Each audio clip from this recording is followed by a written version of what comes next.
ကဒီအကြောင်းအရာလို့ရှင်းရှင်းလင်းလင်းသိသွားပြီဆိုရင်ကျန်တဲ့လူကိုပြောပြလို့မရဘူးလားငါတို့ဖျားခင်ကကောင်းခင်ရွှေ့ပြီးမှငါတို့နေစရာအခန်းတွေသွားပြင်နေတယ်နော်သခင်ပြန်လာအောင်မယ်သခင်ကငါတို့နေစရာအခန်းတွေသွားပြင်နေတယ်ဟုတ်ပြီ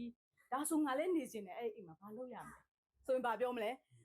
မသိခင်မှာသခင်ကိုယုံကြည်ပါဒါဆိုရင်သခင်ပြင်ဆင်တဲ့အိမ်မှာနေရမယ်ဟာလေလုယာ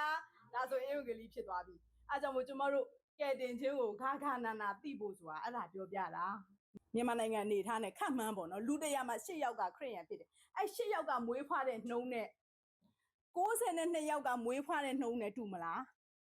အဲ့တော့မွေးဖွားပြီးတော့တိုးလာမဲ့နှုံးနဲ့တွားလို့မရဘူးဒီ8ယောက်သောသူတွေကပြောရမယ်ဖယားရဲ့မဟာစေခိုင်းချက်ကဘာအကြီးဆုံးစီမံကိန်းကဘာလဲဆိုကဘာပေါ်မှာအကြီးဆုံးစီမံကိန်းကတစ်ခုပဲရှိတယ်လူပေါင်းကဲတင်ခြင်းရပြီးတမန်တရားကိုသိရမယ်ဖယားကပြောထားရင်နင်တို့ပြောပါနံဝိညာဉ်နဲ့ဖြစ်တဲ့ဖယားကနင်တို့နှုတ်ရှာပါဇက်ကိုအသုံးပြုခြင်းနဲ့တင်တို့ပြောပါကြောင်းလဲပြီးမှငါ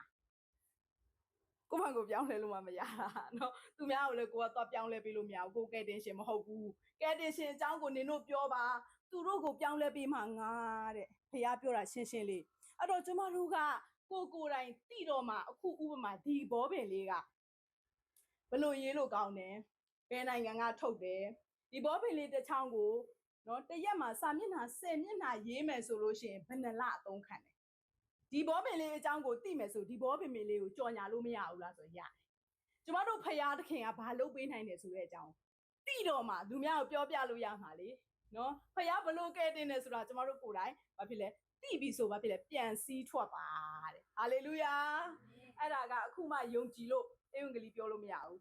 အရင်ယုံကြည်တဲ့လူမှပြောရမယ်တတ်မှတ်ထားလားကိုယ်တိုင်ခံယူလို့ဝါပြီဆိုပြန်စည်းထွက်ခွင့်လူတိုင်းမှာရှိပါတယ်